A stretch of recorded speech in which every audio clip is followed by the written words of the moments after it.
یہ واقعہ ہے ایک بوڑھے آدمی کا جو آٹا چوری کر رہا تھا۔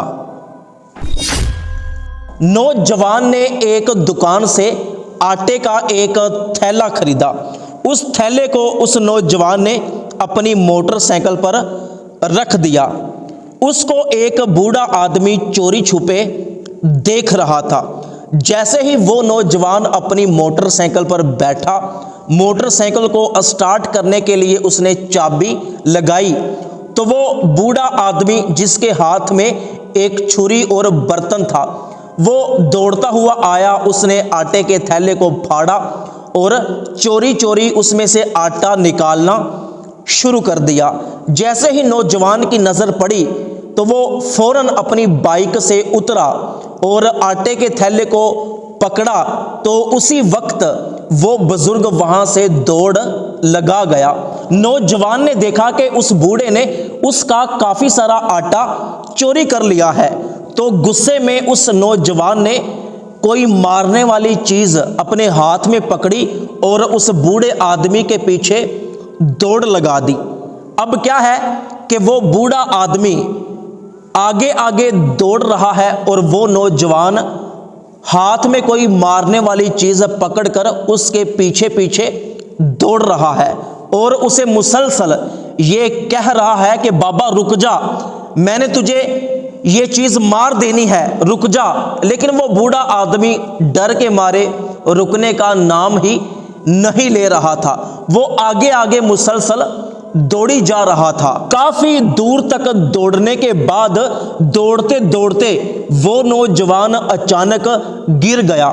بوڑھے آدمی نے پیچھے مڑ کر دیکھا کہ یہ گر گیا ہے، لیکن پھر وہ آٹا لے کر بھاگ گیا اور اپنے گھر میں چلا گیا۔ پیچھے وہ نوجوان بھی اٹھا اور اس نے پھر دوڑ لگا دی۔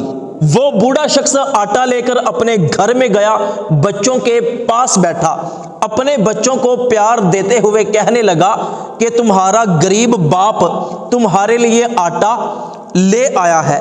میں جانتا ہوں کہ میرے بچے 2 دن سے بھوکے ہیں، آج تم روٹی کھاؤ گے۔ تو بچوں نے کہا کہ بابا آپ کو تو 2 دن سے مزدوری نہیں ملی، آپ کے پاس تو پیسے نہیں تھے، تو ضرور آپ یہ آٹا چوری کر کے لائے ہوں گے۔ اگر یہ آٹا چوری کا ہے تو ہم بھوک سے مر جائیں گے، لیکن چوری کے آٹے کی بنی ہوئی روٹی نہیں کھائیں گے۔ تو بوڑھے باپ نے کہا کہ بچوں میں تمہیں بھوک سے مرتا ہوا نہیں دیکھ سکتا، مجبوراً مجھے چوری کرنا پڑی ہے۔ بچوں نے کہا کہ نہیں ابا، آپ کی مہربانی، آپ یہ آٹا واپس کر کے آؤ۔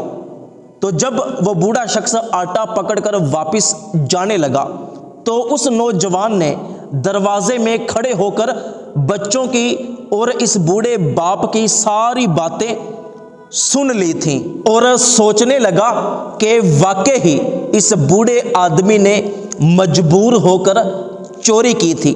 وہ فوراً واپس گیا اور آٹے والا تھیلا لے آیا اور وہ تھیلا لا کر اس نے اس بوڑھے آدمی کے بچوں کے سامنے رکھ دیا کہ بیٹا یہ سارا آٹا آپ کے لیے ہے۔ تو دوستو اپنے ارد گرد اپنی ہمسائیگی میں یہ دیکھا کریں کہیں کوئی بہت زیادہ غریب شخص تو نہیں رہتا، کہیں کسی کے بچے بھوکے تو نہیں سو جاتے، کہیں ایسا نہ ہو کہ کوئی بندہ غربت اور بھوک کی وجہ سے کوئی گناہ کرنے پر مجبور ہو جائے۔ تو خدارا لوگوں کی مدد کیا کریں، جو بھوکے ہیں ان کو کھانا کھلاؤ، جن کے گھر میں راشن نہیں ہے اللہ کی رضا کے لیے ان کے گھروں میں راشن بھجواؤ۔ انشاءاللہ اللہ پاک آپ سے بڑا راضی ہوگا اور اللہ پاک آپ کو بہت زیادہ نوازے گا۔